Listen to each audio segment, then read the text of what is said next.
Through 3 surgeries, 1 move, and a winter that wouldn't end, she never left his side. Nobody in the family had seen anything like it before.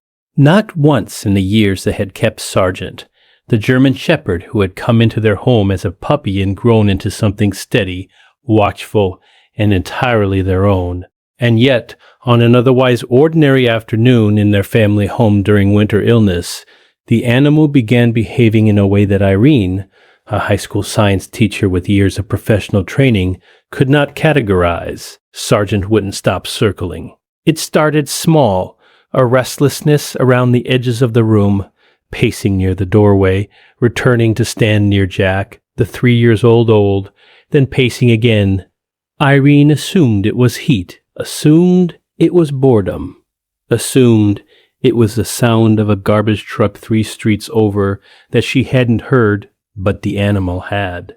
She told herself this because she was a high school science teacher, because she had professional frameworks for understanding behavior, because she had learned, over years of working with human beings in distress, that the most dangerous assumption is always the one that feels most reasonable. Jack sat on the living room carpet in a patch of afternoon light, utterly unbothered. The German shepherd planted itself 6 inches from the toddler's side and exhaled through its nose. 3 long, deliberate breaths, each one directed at the child's face.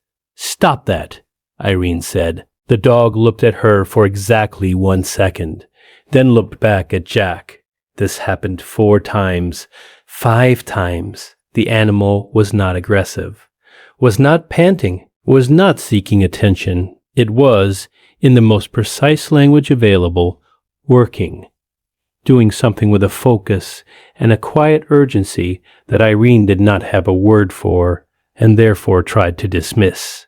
She called her partner. She said the dog was acting strangely. She was told dogs do that sometimes. She moved Sargent to the back hallway and closed the door. The animal sat against it, did not scratch, did not whine, simply sat there and pressed its body flat against the wood, as if creating a seal between the hallway and the room where the baby was. Irene went back to the kitchen, made tea, told herself she would mention it at the next vet appointment. She did not mention it because 18 minutes later, everything else erased the need. Jack had been quiet for 6 minutes, which Irene had registered as peaceful, when the sound from the baby monitor shifted. Not crying, something before crying, a sound she had never heard from her own child, soft and wrong in a way that moved her across the house before she had decided to move. She found Sargent already there. The German shepherd had crossed the hallway from a closed door. Later, the family would not be able to explain how. The door would show no marks, no damage. The dog would simply have been where it needed to be, stationed 12 inches from Jack, watching the child's chest with the particular focused stillness of an animal that is counting breaths. What Irene found was this. Jack had bacterial meningitis developing. The stiff neck had begun, but Irene had attributed it to a minor fall. She called emergency services from a position on the floor she could not remember reaching. She gave the address. She gave the symptoms. The dispatcher asked her to stay on the line, and she did, while Sargent sat beside Jack, without moving, without shifting, without once turning away from the child's face. The paramedics arrived in 11 minutes. The lead paramedic, 6 years working pediatric response, knelt beside the child and looked up at Irene and said something she has not been able to repeat out loud without her voice breaking. That if she had found them 20 minutes later, they would be having a very different conversation right now.